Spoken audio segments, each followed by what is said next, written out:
নমস্কার। আমরা এশিয়ার পরিপ্রেক্ষিতে যে সারা দেশ জুড়ে বা পশ্চিমবঙ্গ, বিশেষ করে পশ্চিমবঙ্গতে একটা বিরাট রাজনৈতিক একটা ইস্যু হয়ে দাঁড়িয়েছে। এর পরিপ্রেক্ষিতে আমরা আজকে আমাদের স্টুডিওতে পেয়েছি শ্রী বিশ্বজিৎ রায়, বিজেপির দক্ষিণ মালদা জেলার সাংগঠনিক সম্পাদক, সাধারণ সম্পাদক উনি। যদিও মালদার মানুষ ওনাকে বুলেট নামেই অত্যন্ত পরিচিত আমাদের মানুষের মালদার নাগরিকদের কাছে। তো আমরা খুব খুশি আপনাকে আমরা পেয়েছি, ব্যস্ততার মধ্যেও আপনি আমাদের সময় দিয়েছেন। গতকাল আমরা আমাদের স্টুডিওতে জেলা যুব তৃণমূল সভাপতি প্রসেনজিৎ দাসকে আমরা পেয়েছিলাম। তার কাছ থেকে আমরা শুনেছি তাদের রাজনৈতিক দলের তাদের বক্তব্য। আমরা আজকে আপনার কাছ থেকে বিজেপির কিভাবে দেখছেন এই সমস্যাটাকে, কারণ ইতিমধ্যেই সারা রাজ্য জুড়েই ব্যাপক শোরগোল, যেটা কোনোদিন ঘটেনি। সুপ্রিম কোর্টে আমাদের মাননীয় মুখ্যমন্ত্রী গিয়ে হাজির হয়েছেন এশিয়ার নিয়ে, বিরোধিতা করে যে কোর্ট মামলা টামলা করে হয়েছে। এর পরিপ্রেক্ষিতে এবারে এশিয়াটা একটা অন্য পরিপ্রেক্ষিত পেয়ে গেছে, বিধানসভা ভোট আসন্ন। তো বিভিন্ন যে কেন্দ্রগুলো আছে যেখানে ভোটাররা দলে দলে গিয়ে হাজির হচ্ছেন ইয়ারও ভেরিফিকেশনের জন্য, ডকুমেন্টস ভেরিফিকেশনের জন্য, সেখানে ব্যাপক বিশৃঙ্খলা, মারামারি, অনেক অসুস্থ হয়ে পড়ছেন। এ নিয়ে সাধারণ মানুষের মনে একটা তীব্র ক্ষোভ সৃষ্টি হয়েছে। এই পরিপ্রেক্ষিতে আপনাদের দল, আপনারা কিভাবে দেখছেন এই পুরো বিষয়টাকে? প্রথমে সবার মালদাকে অনেক অনেক শুভেচ্ছা জানাই যে ওনারা মালদার বিশিষ্ট পলিটিশিয়ান সহ বিশিষ্ট মানুষজনকে নিয়ে এরকম একটা টক শো করছেন, তার জন্য অশেষ ধন্যবাদ, অসংখ্য ধন্যবাদ। সবাই মালদা আমাদের যে সংবাদ। তারপরে বলি যে তৃণমূল কংগ্রেস যে রাজনৈতিক দল আজকে সরকারে 2011 সাল থেকে এই পশ্চিমবঙ্গে আছে, এই সরকারের ডেফিনেশনটা আমাদের কাছে এরকম, ভারতীয় জনতা পার্টির কাছে, যে মানে টিএমসির কথার অর্থ হচ্ছে টেররিস্ট ম্যানুফ্যাকচার কোম্পানি। এটা পশ্চিমবঙ্গের মানুষের কাছে কিন্তু পরিষ্কার হয়ে গেছে। আজকে এরা এই ভারতবর্ষে বাস করবে, পশ্চিমবঙ্গে রাজত্ব করছে, কিন্তু ভারতবর্ষে একটা দেশে বাস করে সেই দেশের সংবিধান এরা মানবে না। এই দেশে বাস করবে, এই দেশের সংবিধানকে যারা বুড়ো আঙুল দেখায়, আমরা বিভিন্ন ক্ষেত্রে দেখেছি যে তৃণমূল কংগ্রেসের যে নেতা হোতা, যে মাথা, যে আমলারা আজকে বারবার এই সংবিধানের উপর আঙুল তুলছে। ইলেকশন কমিশন কোনো রাজনৈতিক দল নয়, এরা ভুলে গেছে। এরা ভারতীয় জনতা পার্টি আর ইলেকশন কমিশনকে এরা গুলিয়ে ফেলছে। আপনাদেরকে আমি এই এই পরিপ্রেক্ষিতে ছোট্ট একটা কথা বলি, সেটা হচ্ছে যে আপনার কি মনে হয় না যে ইলেকশন কমিশনারদের নিয়োগ, মানে চিফ ইলেকশন কমিশনার থেকে শুরু করে মেম্বারদের নিয়োগের 1950 সাল থেকে যে নিয়ম কানুনগুলো ছিল, এটা এসে 2023-এ এসে অ্যাপয়েন্টমেন্ট করার যে পদ্ধতিটা, প্রসিডিওর্সটা, সেটা যেভাবে পাল্টে দেওয়া হলো পার্লামেন্টে আইন করে। আগে যেমন ছিলেন যে সুপ্রিম কোর্টের চিফ জাস্টিস, প্রাইম মিনিস্টার আর বিরোধী দলের নেতারা মিলে নির্বাচন করতেন এদেরকে, যে নামগুলো শর্ট লিস্টে আসতো। এখানে এসে দেখা গেল যে ক্যাবিনেট মিনিস্টার, প্রাইম মিনিস্টার এবং লিডার অফ অপোজিশন, মানে বিরোধী দল নেতা। তো এই ক্ষেত্রে তো সরকার যাকে চাইবেন তাকেই বসাবেন। বিজেপির বিরুদ্ধে একটা অভিযোগ সারা ভারত জুড়েই আছে যে যত কনস্টিটিউশনাল বডিগুলো আছে আমাদের এই জাতীয়, সেন্ট্রাল ইনফরমেশন কমিশনার, আমাদের ইলেকশন কমিশন, এগুলোকে নিজেদের লোক বসিয়ে সেখানে তাদের নিজস্ব যে এজেন্ডা সেটাকে করছে। তাহলে ইলেকশন কমিশনের নিরপেক্ষতার শুরুতে কি একটা প্রশ্ন উঠে যাচ্ছে না? আপনি কি মনে করেন? একটা কথা বলি। প্রথম কথা হচ্ছে যে আপনি যে বিষয়টা তুলে ধরছেন তার সাথে এটা প্রাসঙ্গিক নয় যে এসআইআর এর পদ্ধতিটা কোনো জায়গায় কোনো অ্যাডমিনিস্ট্রেটিভ চিফকে বিল এনে সংশোধন করে তাকে কোনো বডি থেকে বসিয়ে দেওয়া, আর তার নিয়ম কানুনকে পুরো পরিবর্তন করে এসআইআর এর পদ্ধতি 2002 সালে যেটা ছিল সেই পদ্ধতিকে অ্যালুপ করে দিয়ে নতুন একটা পদ্ধতি নিজের মতো করে বানানো, এটা কিন্তু সম্ভব নয়। এটা আপনারা জানেন। এখানে মমতা ব্যানার্জি সরকারে আসার পর এরকম অনেক গভর্নমেন্ট বডি আছে যেগুলোকে নিজের ইচ্ছা মতো সংবিধান না মেনে বানিয়েছে। এটা অস্বীকার করার জায়গা আপনি পাবেন? আপনাদের কাছে আছে? এসএসসির বোর্ড থেকে শুরু করে বিভিন্ন জায়গায় দেখেছি, প্রাইমারি শিক্ষা পর্ষদের যেগুলো বোর্ডগুলো। কিন্তু সেই জায়গায় আমরা একটা কথা বলতে চাই যে এসআইআর নিয়ে যে বিষয়টা চলছে, মূল এজেন্ডা এসআইআর।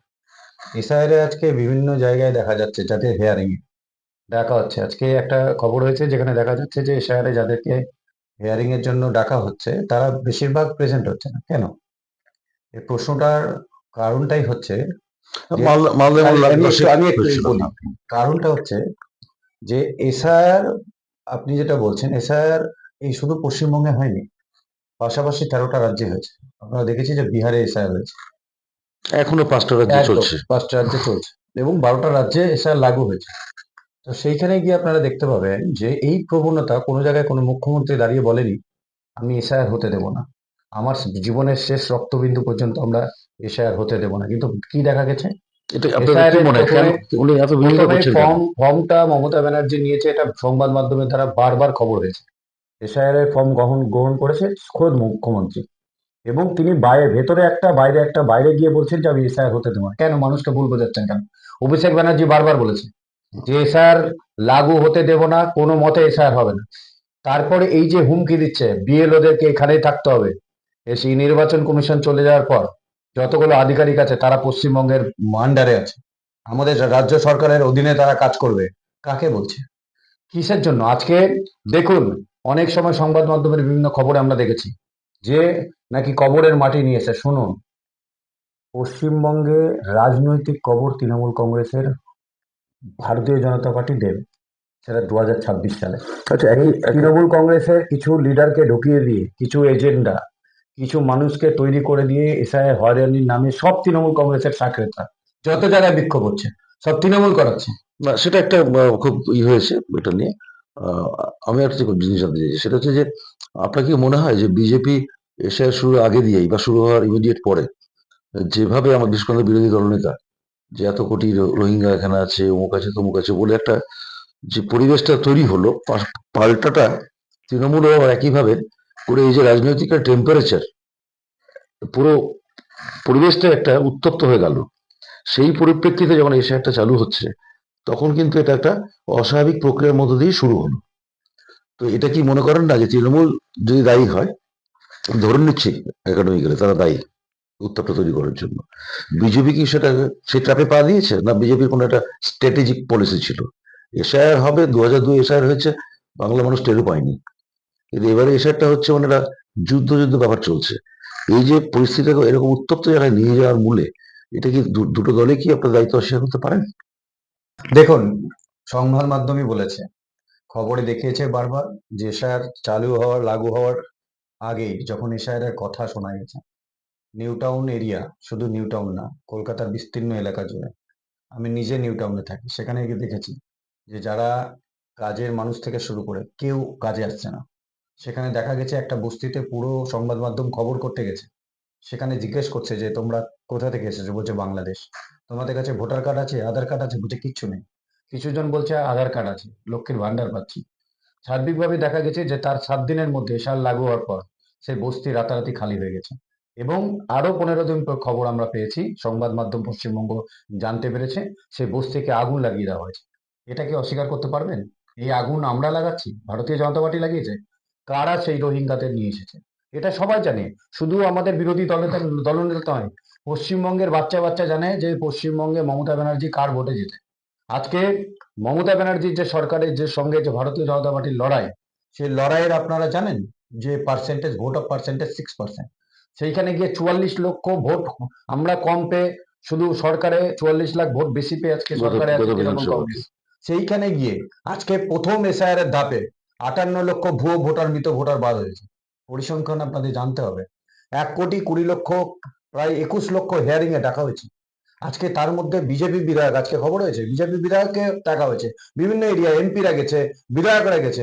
তো ভারতবর্ষে বাস থেকে যে কোনো দেশে বাস করতে গেলে তার সংবিধান মানতে হবে। আপনি একটা কাজ করুন তো, পাকিস্তান বাংলাদেশে যান, আপনি হেঁটে হেঁটে যাবেন বর্ডার দিয়ে, বর্ডারের মধ্যে দিয়ে ঢুকবেন, দেখি আপনাকে অ্যালাউ করে কিনা। তো সেইখানে গিয়ে ভিসা পাসপোর্টের কি দরকার ছিল? কোনো দরকারই ছিল না। তো সার্বিকভাবে কোনো দেশে বাস করতে গেলে দেশের সংবিধান, দেশের আইন তার না মেনে আজকে তৃণমূল কংগ্রেস যদি ভোট ব্যাংকের জন্য, সে এক সময় মনে পড়ছে মমতা ব্যানার্জি স্পিকারের মুখে কাগজ ছুড়ে মেরেছিল, একই ব্যাপার একই কথা বলেছিলেন তিনি সিপিএম সরকার থাকাকালীন, যে এই সিপিএম সরকার শুধুমাত্র ভোট ব্যাংকের জন্য রোহিঙ্গাদের নিয়েছে, আর সেইখানে গিয়ে রোহিঙ্গাদেরকে দিয়ে ভোট ব্যাংক এখানে নিজেদের কায়েম করার জন্য ভুয়ো ভোটার কার্ড করে তাদেরকে ভোট ব্যাংকের জন্য ব্যবহার করছে।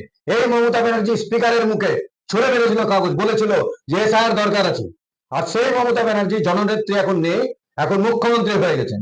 সেই একই প্রসেসে, সেই সিপিএম এর একই দেখানো পথে তিনি আজকে পথিক হয়ে আজকে একইভাবে তার থেকে 100 গুণ বেশি রোহিঙ্গাদের নিয়েছে। সেই সময় সিপিএম এর সময় রোহিঙ্গারা শুধু ভোট ব্যাংকের জন্য ব্যবহার করতো, এখন গোটা পশ্চিমবঙ্গে সন্ত্রাস চালানোর জন্য মমতা ব্যানার্জি সন্ত্রাস রাজ কায়েম করার জন্য আজকে এদেরকে ভোট ব্যাংকে ব্যবহার করছে।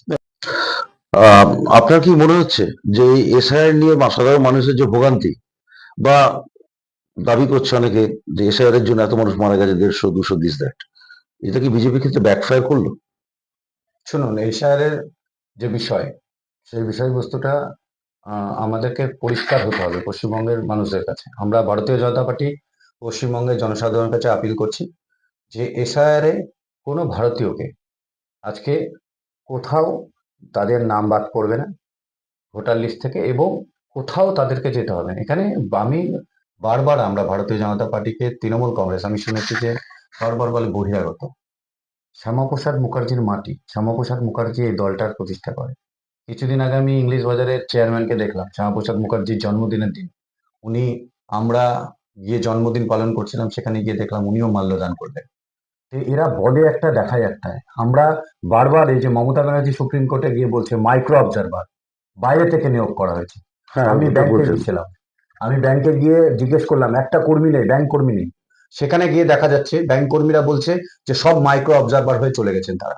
এই যে আজকে গোটা পশ্চিমবঙ্গে যে মমতা ব্যানার্জি বারবার বহিরাগত বহিরাগত, আজকে বারবার বলছে যে মাইক্রো অবজারভার দিয়ে কাজ করা হচ্ছে, বিএলওদেরকে তুলে দেওয়া হচ্ছে, বিএলওদের হাত থেকে ক্ষমতাচ্যুত করা হচ্ছে। এটা একদম ভুল তথ্য। প্রত্যেকটা জায়গায় সেন্ট্রাল গভর্নমেন্টের ডিপার্টমেন্টের যতগুলো যে অফিসার আছে তাদেরকে আজকে মাইক্রো অবজারভার করে এই পশ্চিমবাংলার মাটি, পশ্চিমবাংলার যারা কর্মরত সেন্ট্রাল গভর্নমেন্টের ডিপার্টমেন্টে যারা অফিসার আছে, ব্যাংক থেকে শুরু করে এলআইসি থেকে শুরু করে বিভিন্ন ডিপার্টমেন্টের যারা বাংলারই আছে ছেলে, বাংলার মেয়ে, তাদেরকে দিয়েই আজকে মাইক্রো অবজারভারে কাজ করানো হচ্ছে, এবং এটা শুধু গিমিক তুলে দিচ্ছে তৃণমূল কংগ্রেস যে বহিরাগত। কিন্তু এই কথাটা তো আপনি প্রথম শুনছি আপনার কাছে। ইভেন সেদিন যখন সুপ্রিম কোর্টেও এটা নিয়ে এলো, তখন ইলেকশন কমিশন বললো যে পশ্চিমবঙ্গ সরকার কর্মচারী দেয়নি বলে আমরা তাদেরকে নিতে বাধ্য হয়েছি। একদম মিথ্যে কথা, এটা একদম ভিত্তিহীন কথা। মমতা ব্যানার্জি সবসময় একটা জিনিসই বলতে চাই যে বাংলা ভাষা, বাংলা ভাষা, বাংলাকে ভালোবাসি, বাংলাকে, আমাদের বাংলার সাথে আমাদের আত্মার সম্পর্ক আছে, একদম মিথ্যে কথা। এবং বলে যে বিজেপি বহিরাগত। আচ্ছা, আমার আরেকটা প্রশ্ন আছে, সেটা হচ্ছে মালদাতে প্রায় 2% মতুয়া ভোটার আছে, এবং এটা তো অস্বীকার করার জায়গা নেই যে যারা বাংলাদেশ থেকে এসেছিলেন এদেশে 2025-এ ভোটার তালিকা ছিলেন, ভোট দিয়েছেন, তারা আজকে তো ভোটার তালিকার নাম তুলতে পারছেন না। সেক্ষেত্রে বিজেপির পেটটা কি দাঁড়াবে? দেখুন, এর আগেও বলেছি, আমাদের বিরোধী দলনেতা বলেছে, আমাদের প্রাক্তন রাজ্য সভাপতি তথা আমাদের কেন্দ্রীয় প্রতিমন্ত্রী ডক্টর সুকান্ত মজুমদার বারবার বলেছেন, এবং আমাদের শ্রমিক ভট্টাচার্য রাজ্য সভাপতি বলেছেন। ভারতীয় জনতা পার্টিকে থেকে বারবার বলা হয়েছে, একটিও ভারতীয় রাষ্ট্রবাদী মুসলিম, ভারতীয় কোনো হিন্দু, কোনো জৈন, কোনো বৌদ্ধ, সর্বধর্ম সর্ববর্ণের ঊর্ধ্বে গিয়ে সমগ্র মানব জাতিকে আমরা বলছি যে কোনো একটাও ভারতবাসীকে বাইরে কোথাও যেতে হবে না, কোথাও তাদের নাম বাদ পড়বে না। না, এটা শোনার জন্য খুব ভালো না লাগছে, না, একদম না। কিন্তু যাদের 25-এ ভোটার লিস্ট থেকে নাম ছিল, এবার তো আমরা থাকলো না, যে ডকুমেন্ট প্লেস করা নাগরিক নয় হয়েছে, যেহেতু, যে ডকুমেন্ট তাদের প্লেস ক্ষেত্রে করা তো হয়েছে, এফেক্টটা পড়ে যাবে আপনাদের উপরে। ইলেকশন কমিশন থেকে যে ডকুমেন্ট চাওয়া হয়েছে সেটা ম্যান্ডেটারি ডকুমেন্ট। এই ভারতবর্ষে যদি আপনি বাস করেন, ম্যান্ডেটারি যে 12টা থেকে 13টা ডকুমেন্ট চাওয়া হয়েছে, আমরা আশা করি এই 12টা 13টা ডকুমেন্ট সবার কাছে রয়েছে। না, এবং তারপরেও বলে দিই, তারপরেও যদি সেই ডকুমেন্ট তাদের কাছে আমি একটু আপনাকে ইন্টারাপ্ট করছি। না থাকে, তাহলে সিএ অ্যাপ্লাই করে, বারবার বলা হচ্ছে তাদের নাগরিকত্ব দিয়ে দাও। অ্যাপ্লাই করে এই ফেব্রুয়ারির মধ্যে ভোটার লিস্টের নাম তুলতে তারা পারবে না, ভোট দিতে পারবে, 1 নম্বর। 2 নম্বর হচ্ছে, এটা তো আজকে কোনো জায়গা নেই যে এআই অ্যাপ্লাইড এই ভোটার লিস্ট করার জন্য সাধারণ মানুষ প্রচুর অসুবিধার সম্মুখীন হয়েছে। আমি ব্যক্তিগত আমার কথাই বলি, আমার 2 মেয়ের নাম নেই, আমি বার্থ সার্টিফিকেট জমা দিয়েছিলাম, এলো না। আমাকে কিন্তু দুবার তিনবার করে যেতে হয়েছে। এই যে সাধারণ মানুষের একটা বিরক্তি, তাতে কি মনে হয় না যে এটা একটা কোথাও একটা বিজেপির বিরুদ্ধে ক্ষোভ আকারের সৃষ্টি হবে এবং তার ভোটে তার এফেক্ট পড়বে? দেখুন, একটা কথা বলি, আমরা ফেক যখন গোটা পশ্চিমবঙ্গ ভারতবর্ষব্যাপী একটা ফেক কারেন্সির আঁতুড়ঘর হয়ে উঠেছিল এই পশ্চিমবঙ্গ, সেই সময় নোটবন্দি করা হয়েছে। এবং মানুষ তো নোটবন্দির সেই সময় বলি, একটু তুলনা করছে এটা। একটু বলতে দিন।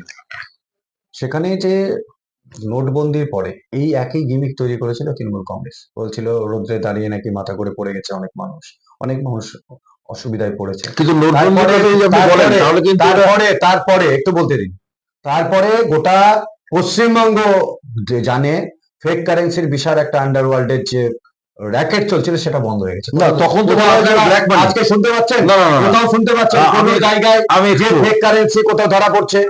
কোথাও গিয়ে আমি আজকে একটু- ধরা আমি পড়ছে একটু দেখেছেন? আপনাকে আমি কোথাও করছি। নাই। কারণ আজকে যদি কোনো ফলাফল শুনুন, দেশের মিথ্যা কারেন্সির ফলাফল ব্ল্যাক মানি যদি কথা বলা আজকে একটু হয়েছিল। ভালো চাইতে হয়, আজকে যদি দেশের সংবিধান মানতে হয়, তাহলে দেশের আইন কানুন মানতে হবে প্রত্যেককে। না, না, নিশ্চয়ই, এটা একদম মানতে হবে এবং নিশ্চয়ই। আমি তার কিন্তু- ফলাফল ভালো হবে। আজকে বলি, যারা আজকে এইখানে এসআইআর এসআইআর ব্যাপকভাবে সফল হয়েছে, কারণ এসআইআর চালু হওয়ার আগে তৃণমূল কংগ্রেস বলেছিল ডকুমেন্ট দেখাবেন না। আমরা দেখেছি রাষ্ট্রবাদী মুসলিম, লক্ষ লক্ষ মুসলিম প্রথমে গিয়ে কোর্টে স্ট্যাম্প ডিউটি পাওয়া যাচ্ছিল না, আপনাদের কাছে খবর আছে কিনা জানি না, সেখানে গিয়ে স্ট্যাম্প ডিউটি নিয়ে লক্ষ লক্ষ রাষ্ট্রবাদী মুসলিমরা তারা গিয়ে তাদের এফিডেভিট করে তাদের ডকুমেন্ট রিকভার করে গিয়ে এসআইআর রাস্তায় দাঁড়িয়ে থেকে তারা হিয়ারিং করছে। বিশ্বজিৎ, আমি একটু থামাচ্ছি। মূলত এটাই প্রমাণ একটু যে থামাচ্ছি। এসআইআর সফল হয়েছে। একটু থামাচ্ছি এবং আপনাকে। আগামী দিন আমরা বলতে চাই যে এই যে 58 লক্ষ বাদ হয়েছে এবং 1,22,00,000 আমি লোককে ডাক দিয়েছে, আপনি বুঝতে সেখানে পারবেন। গিয়ে ভারতীয় জনতা পার্টির সরকার আমি একটু- আগামী দিন হবে। কেন মমতা ব্যানার্জির যে আজকে ফেক ভোটার, ভুয়ো ভোটার, মৃত ভোটার দিয়ে আপনি- যে ভোট করানোর পলিসি, সেটা সাধারণ ঠিক আছে, পশ্চিমবাংলা একদম, একদম। এবং ভারতবর্ষব্যাপী সবাই জেনে গেছে। একেবারে একেবারে আমি একটা কথা বলছি যে আপনি একটা খুব সুন্দর নতুন কথা বললেন, ওই যে মাইক্রো অবজারভার নিয়ে। আমার মনে হয় এটা প্রথম শুনলাম, অন্তত আমরা একদম সংবাদ সেন্ট্রাল মাধ্যমে। গভর্নমেন্টের। আমরা এটা হলো আবার একটা। বলছি, পশ্চিমবঙ্গে মমতা ব্যানার্জি মিথ্যে কথা বলছে। প্রত্যেকটা সেন্ট্রাল গভর্নমেন্টের ডিপার্টমেন্টের অফিসাররা যারা বাংলায় বাস করে, বাংলায় থাকে, সেই সব জায়গায় ব্যাংক কর্মী থেকে শুরু করে এলআইসি কর্মী, তারা প্রত্যেকটা মাইক্রো অবজারভার হয়েছেন এবং মিথ্যা কথা বলছে মমতা ব্যানার্জি। আর শ্যামা প্রসাদ মুখার্জির মাটি আপনি বলেছেন এটা। প্রতিষ্ঠা এই ভারতীয় জনতা পার্টি কোনো আপনি বলেছেন, একদম ভারতবর্ষে বলেছেন। আজকে আমাদের বেশিরভাগ স্টেটে আজকে বিজেপি আছে, না, আপনি বলেছেন। 22 কোটি সদস্য যে দলের, আপনি অনেকবার বলেছেন। এখানে একটা ছোট্ট আমি- আঞ্চলিক দল, আমি যার একটা কোনো কথা বলবো। অস্তিত্ব নাই, আমি একটা কথা তাদের বলবো। সরকার থেকে চলে গেলে যাদের সাইনবোর্ড থাকবে আর মমতা ব্যানার্জি অভিষেক ব্যানার্জি রাস্তায় দাঁড়িয়ে ভিক্ষা করবে, সেই দলের কথা আমাদের সামনে বলবেন। খুব ভালো বক্তা আমরা শুনেছি স্ট্রিট কর্নারে, কিন্তু এটা তো স্টুডিও। আপনাকে একটু থামাচ্ছি। আমি বলছি যে এই যে এসআইআর এর যে বিপর্যয়, সাধারণ মানুষের যে ভোগান্তি, এটাকে তুলনা করা হচ্ছে নোটবন্দি, কোভিড এর সময় হঠাৎ করে লকডাউন, তার পরবর্তীকালে এটা। আর নোটবন্দি যে ব্যাপারটা ছিল, আপনি বললেন ফেক কারেন্সি, কিন্তু এটা কিন্তু তা ছিল না, যেহেতু ব্ল্যাক মানি আনার জন্য। অত দেখা গেল এটা কিন্তু পুরোটাই একটা ফিউটাইল এক্সারসাইজ, কারণ 98.99% টাকা কিন্তু ফেরত এসেছে। তাহলে আমরা তো মোটামুটি একটা জাতীয় পর্যায়ে ব্যাপারটা দেখলাম। আপনি আপনার পার্টির দৃষ্টিভঙ্গির কথা বললেন। এবার যেহেতু আমাদের মালদা কেন্দ্রিক আমাদের এই সংবাদ মাধ্যম, যদিও বাইরে অনেকেই দেখছেন, আমাদের প্রায় 10 লক্ষ ভিউয়ারও হয়ে গেছে দু একটা এপিসোডের ক্ষেত্রে। এবার আপনাকে আমরা বলি যে মালদার ক্ষেত্রে এখনো এসআইআর এর পুরো শুনানিটা শেষ করতে পারেনি। আজকেই সিও দিল্লিতে চিঠি লিখেছেন ডেটটা বাড়ানোর জন্য। এই পরিপ্রেক্ষিতে ডেটটা বাড়ানোর পরে তাতে কি মনে করেন আপনি যে পুরোটা কমপ্লিট হবে হিয়ারিংটা? দেখুন, ইলেকশন কমিশনের কাজ করছে। আমরা রাজনৈতিক দল হয়ে ইলেকশন কমিশনের বিষয়ে বলার এখতিয়ার আমাদের নেই। আমরা শুধু একটাই কথা বলতে চাই যে ভারতীয় জনতা পার্টির প্রচুর কার্যকর্তা এসআইআর ক্যাম্প বানিয়ে প্রচুর জায়গায় সাধারণ মানুষকে প্রচুর পরিষেবা দিচ্ছে এবং সেইখানে গিয়ে সাধারণ মানুষ যাতে হয়রানি না হয়, বিভিন্ন জায়গায় দেখেছেন এসআইআর ক্যাম্পের সামনে আমাদের ভারতীয় জনতা পার্টির সৈনিকরা গিয়ে সেখানে জলছত্র খুলেছে, সাধারণ মানুষকে ফর্ম ফিল আপও করে দিচ্ছে। তো আমরা এটুকু করতে পারি ভারতীয় জনতা পার্টির কার্যকর্তা হয়ে, যে সার্বিকভাবে মানুষের পাশে দাঁড়াতে পারি। এসআইআর এর শুনানি, এসআইআর এর সময় পর্ব বাড়িয়ে দেওয়া, এই বিষয়গুলো ইলেকশন কমিশন আছে, এই ব্যাপারে আমাদের এখতিয়ার নেই। কিন্তু একটাই কথা বলবো, পশ্চিমবঙ্গে যদি এসআইআর এর সময় বাড়ানোর কথা বলা হয়, তাহলে এটা তৃণমূল কংগ্রেসের জন্যই হচ্ছে। আজকে এসআইআর পদ্ধতি ঠিক টাইমে কিন্তু পূর্ণ হতো, কিন্তু আজকে না হওয়ার কারণ হচ্ছে তৃণমূল কংগ্রেসের মমতা ব্যানার্জি, অভিষেক ব্যানার্জি। এসআইআর শুরু হওয়ার আগে থেকে প্রথমেই বললাম, যেভাবে মানুষের মধ্যে একটা গিমিক, একটা ছড়িয়ে দেওয়ার বাতাবরণ চেষ্টা করেছে, যে ভয় ছড়িয়ে দেওয়ার, তার জন্য বিভিন্ন ক্ষেত্রে মানুষ কিন্তু হয়রানি হচ্ছে। ঠিক আছে, আমরা এ নিয়ে আবার ভবিষ্যতে আমরা অনেক কথা বলবো। আপনি বললেন যে বিজেপির আছে, তৃণমূলেরও তারাও আছেন, তারা দাবি করেছেন, কিন্তু একটা তথ্য কিন্তু ভয়ঙ্কর পুরো রাজ্যের ক্ষেত্রেই, যে তৃণমূল যেখানে 69,000 বিএলএ নিয়োগ করতে পেরেছিল, আপনার দল সেক্ষেত্রে 42,000 প্লাস কিছুটা নিয়োগ করেছে আর কি। এটা কিন্তু একটা মাথায় রাখতে হবে আপনাদের, এটা একটা খুব সিরিয়াস পয়েন্ট। এক সময় ভবিষ্যতে পশ্চিমবঙ্গে 2011 সালে, যখন আপনার ইতিহাসটা মনে করা উচিত, 2011 সালে ক্ষমতায় যখন সিপিএম সরকার ছিল, তৃণমূল কংগ্রেসের বুথ লেভেলের কোনো সংগঠনই ছিল না। কিন্তু 2011 সালে মুখ্যমন্ত্রী বুদ্ধদেব ভট্টাচার্য যাদবপুর বিধানসভা কেন্দ্র থেকে 2.5 লক্ষ আহ, লোক নিয়ে মিছিল করেছে। সেই সময় যখন রেজাল্ট বেরালো, সেই 2.5 লক্ষ ভোটেই বুদ্ধদেব ভট্টাচার্য হেরেছিল। তাই বিএলওদের হিসাব দিয়ে ভারতীয় জনতা পার্টিকে চমকানোর দরকার নেই। আমরা জানি যে এই সরকার আগামী দিন ক্ষমতাচ্যুত হবে 2026-এ। সন্ত্রাস করে আজকে সাধারণ মানুষকে ভয় দেখিয়ে আজকে ওরা সংগঠন টিকিয়ে রেখেছে। ঠিক আছে বিশ্বদেব, আমরা একদম শেষ করতে হচ্ছে সময়ের অভাবে। অনেক ধন্যবাদ আপনাকে নমস্কার। আসার জন্য। ভবিষ্যতে আমরা আপনাকে আবার ডাকবো, আমাদের ধন্যবাদ। স্টুডিওতে নিশ্চয়ই ডাকে সাড়া দেবেন। ধন্যবাদ, দর্শকদেরও ধন্যবাদ।